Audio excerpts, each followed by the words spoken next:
ಇರುತ್ತೆ.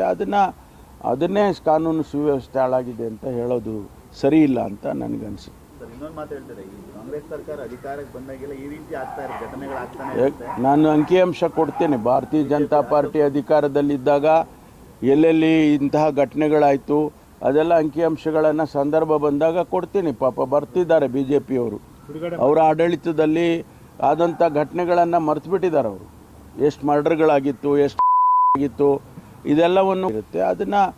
ಅದನ್ನೇ ಕಾನೂನು ಸುವ್ಯವಸ್ಥೆ ಹಾಳಾಗಿದೆ ಅಂತ ಹೇಳೋದು ಸರಿ ಇಲ್ಲ ಅಂತ ನನಗನ್ಸುತ್ತೆ. ಸರ್, ಇನ್ನೊಂದು ಮಾತು ಹೇಳ್ತಾರೆ, ಇರುತ್ತೆ.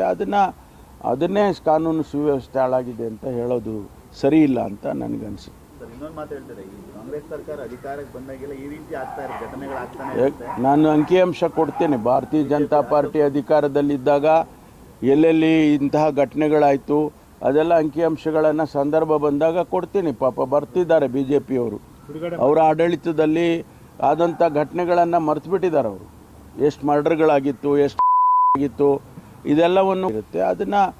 ಅದನ್ನೇ ಕಾನೂನು ಸುವ್ಯವಸ್ಥೆ ಹಾಳಾಗಿದೆ ಅಂತ ಹೇಳೋದು ಸರಿ ಇಲ್ಲ ಅಂತ ನನಗನ್ಸುತ್ತೆ. ಸರ್, ಇನ್ನೊಂದು ಮಾತು ಹೇಳ್ತಾರೆ,